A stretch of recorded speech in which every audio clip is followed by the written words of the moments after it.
The rocks that compose the spectacular mountain scenery of the Teton Range were mapped by U.S. Geological Survey geologist Dr. John C. Reed Jr. between 1962 and 1970.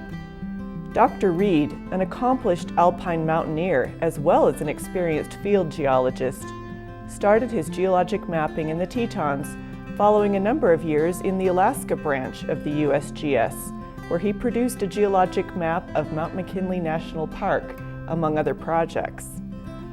In this video recording, made in July 2013, Dr. Reed discusses the geologic setting of the Teton Range and explains the origin of its dramatic topography.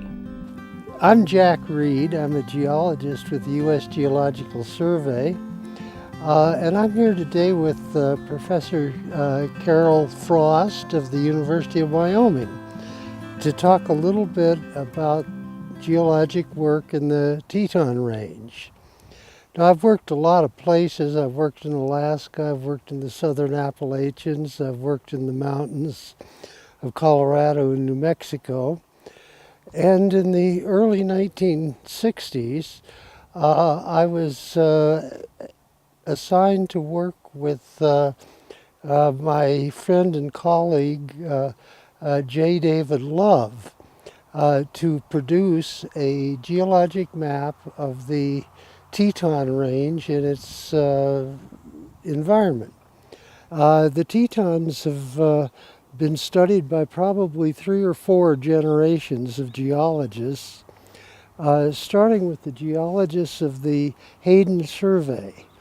The Hayden Survey was called the Geologic and Geographical Survey of the Territories, and it was one of the forerunners of the United States Geological Survey.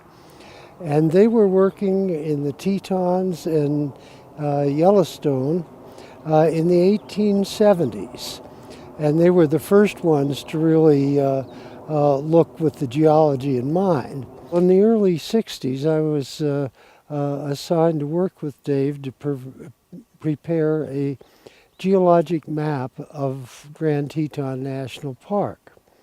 And this was really the first time there has been a systematic attempt to study the geology of the older rocks of the Teton Range. Why in the heck do you want to make a geologic map?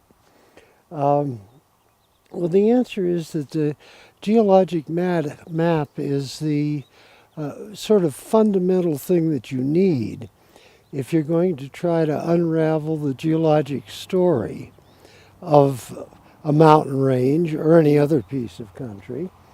And so we worked for 5 or 6 field seasons, scrambling around the Tetons and preparing a map. You're probably not familiar with geologic maps, but the colors indicate the different kinds of rocks in different areas of the map. And over here in these boxes, the colors are keyed to the rocks.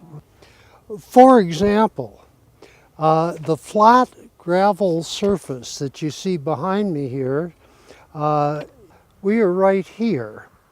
And all of this green area represents the gravel that forms those flat terraces, the flat floor of the Jackson Hole. These are the lakes that are formed behind the moraines that came down off the Tetons. And over here we find the boxes that explain what those are. The Teton Range itself is represented by this band of colors, rather gray and lurid red, that represent the hard basement rocks. We call, geologists call all those hard rocks basement rocks, and that's what we're seeing here. And that's what I myself did most of the mapping on. Dave Love worked over in this country. The Teton Range is one of the most spectacular ranges in western North America, in the whole Rocky Mountain chain.